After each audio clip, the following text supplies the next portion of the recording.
যুবসাথী প্রকল্পে যে সমস্ত ভাই ও বোনেরা অ্যাপ্লাই করেছিলেন তাদের জন্য অত্যন্ত সুখবর। অনলাইন অথবা অফলাইন যারাই আবেদন করেছিলেন তাদের জন্য অত্যন্ত সুখবর। যুবসাথী প্রকল্পে টাকা কিন্তু ঢোকা ইতিমধ্যে শুরু হয়ে গেছে। অনেকেই কিন্তু সেই টাকা ব্যাংকের অ্যাকাউন্টে পেতে শুরু করেছে। আজকের এই ভিডিওতে আমরা প্রমাণ হিসেবে কিন্তু ব্যাংকের স্টেটমেন্ট এবং ব্যাংকের টাকা ঢোকার যে SMS সেটার সাহায্যে প্রমাণ হিসেবে দেখে নেব যে যুবসাথী প্রকল্পে ইতিমধ্যে কিন্তু 1500 টাকা ঢোকা শুরু হয়ে গেছে। সেই বিষয়টা কিন্তু আমরা আজকের এই ভিডিওতে প্রমাণ হিসেবে দেখে নেওয়ার চেষ্টা করব। ভিডিওটি বিস্তারিতভাবে দেখে নেওয়ার আগে ছোট্ট একটা অনুরোধ, যদি চ্যানেলে নতুন হয়ে থাকেন অবশ্যই চ্যানেলটা সাবস্ক্রাইব করে রাখবেন এবং নোটিফিকেশনটা অল করে রাখবেন এই ধরনের সমস্ত আপডেট সবার আগে পাওয়ার জন্য। চলুন আজকের আপডেটটা আমরা বিস্তারিতভাবে দেখে নিই।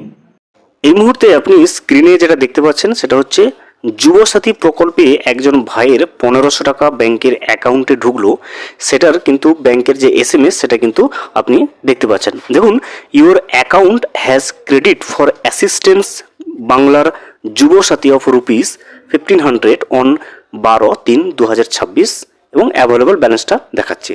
দেখতে পাচ্ছেন যুবসাথী প্রকল্পের যে 1500 টাকা সেটা কিন্তু ইতিমধ্যে কিন্তু টাকা ঢোকা শুরু হয়ে গেছে এবং টাকা যে ঢুকতে শুরু করবে সেই বিষয়ে কিন্তু মুখ্যমন্ত্রী মমতা বন্দ্যোপাধ্যায় আগেই ঘোষণা করে দিয়েছিলেন। তো সেই ঘোষণা মতো কিন্তু যুবসাথী প্রকল্পে যারাই আবেদন করেছিল তাদের প্রত্যেকের অ্যাকাউন্টে কিন্তু ধীরে ধীরে এই টাকাটা ঢুকতে শুরু করে দিয়েছে। আপনারা যারা এখনো পর্যন্ত টাকা পাননি চিন্তার কিছু কারণ নেই, যারা মেসেজ পেয়েছে তারা প্রত্যেকেই কিন্তু টাকা পাবে এবং ধীরে ধীরে এলাকা ভিত্তিক এবং জেলা ভিত্তিক সেই টাকাগুলো কিন্তু ঢুকতে সময় লাগবে। তাই বলবো যারাই যুবসাথীতে অ্যাপ্লাই করেছিলেন এবং যাদের ইতিমধ্যে হোয়াটসঅ্যাপে বা এমনি টেক্সট মেসেজে আপনারা মেসেজ পেয়েছেন যুবসাথী প্রকল্পে অন্তর্ভুক্ত হওয়ার, তারা প্রত্যেকেই কিন্তু টাকা পাবেন। শুধুমাত্র অপেক্ষা করতে হবে সময়ের সাথে সাথে এবং জেলা ভিত্তিক সেই টাকাগুলো কিন্তু রাজ্য সরকার তরফ থেকে ঢুকতে শুরু করবে। আপনারা যারা ভিডিও দেখছেন এবং যারা ইতিমধ্যেই যুবসাথী প্রকল্পের টাকা পেয়ে গেছেন তাদেরকে বলবো অবশ্যই কমেন্ট করে জানাবেন কোন জেলা থেকে বলছেন এবং আপনারও টাকা ঢুকে গেছে কিনা ইতিমধ্যে কিন্তু কমেন্ট করে জানাবেন। ভিডিওটি সম্পূর্ণভাবে দেখার জন্য অসংখ্য ধন্যবাদ।